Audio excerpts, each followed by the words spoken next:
Ano umutang sa GCash at ilan ang G-score para pautangin kayo ni GCash? New updates. What's up guys? I'm Jason Lee TV. So today's vlog mga lalabs ay ituro ko sa inyo step by step kung paano kayo pautangin ni GCash. Okay, so actually merong tatlong mga agency para pautangin kayo ni GCash. Number 1 ang G-Gives, J-Credit powered by CIMB at J-Loan powered by Fuse. Okay. So actually mga lalabs, based on my own experience, so since 2021, so nung nag-umpisa ako mag-GCash mga lalabs, so last August lang ako na meet yung kanilang hinihingi na G-score, which is ang hinihingi nilang G-score, new updates ay 515 score.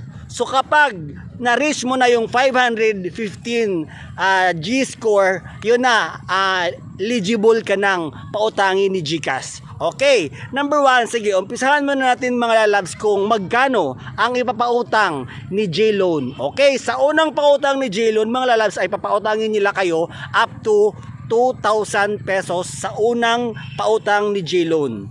Doon naman tayo kay G-Gives. Ang kay G-Gives, meron silang almost 6,000 pesos para pautangin kanila at pautangin kanila powered by Fuse.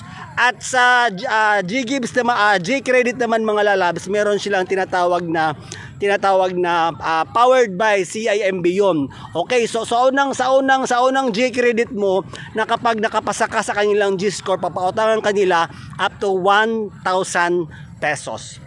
Okay, so paano ba ma-reach natin, or paano ba ang gagawin para ma-reach natin yung 515 G-score? Kung ikaw ay merong tindahan, meron kang business, or araw-araw ka nagpapa-cash in, nagpapa-cash out, yun ang pinakamalakas na makahatak para pautangin, para maabot mo yung 515 na G-score sa GCash. Okay mga lalabs. So number 1 mga lalabs. So sa mga gustong umutang kay GCash, okay po, once again po papautangin kayo ni GCash up to 515 G-score. Okay, so paano ba umutang sa kanila? Okay, so hindi po kayo ang pwedeng mag-apply. Okay, magte-text sa inyo si GCash at kumbaga i-message kayo via cellphone or via email na eligible na kayo para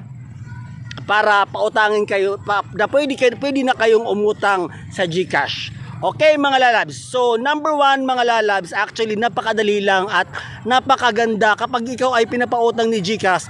Sobrang gaan sa pakiramdam at maliit lang ang kanilang interest para pautangin nila kayo. Tapos mga lalabs, so ako since 2021 pa ako nag-open ng GCash. So nitong August lang ako na kumbaga eligible, umabot ako ng 530 ang pinakaunang GCash G-score ko, kaya ako pinautang ni GCash. At sa totoo lang, maganda ang mag-invest sa GCash kasi napakaliit lang ng kanilang interest.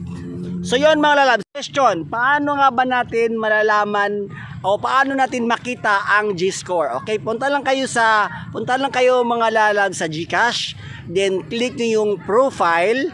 At yun, pagka-click nyo sa profile, sa gilid nyo may nakalagay doon na link your mga ganon, at meron nakalagay doon na G-score. So i-click nyo po yung G-score, yun, lalabas po doon yung G-score mo kung ilan kung pwede ka na bang pautangin ni GCash. At kapag umabot ka na, may nakalagay doon na you are eligible. So yun, i-click mo na lang yun. Napakadali lang mga lalabas, sundan mo lang yung hinihingi nilang pattern para makautang kay GCash. So yun, so that's all for today's vlog mga lalabs. Sana nakatulong ang aking vlog for today, at gagawin pa natin to mga lalabas ng part 2 kung paano nga ba umutang sa GCash via G-Gives, G-Loan at saka G-Credit. So sana nakatulong ang ating vlog for today mga lalabs. So bye-bye for now.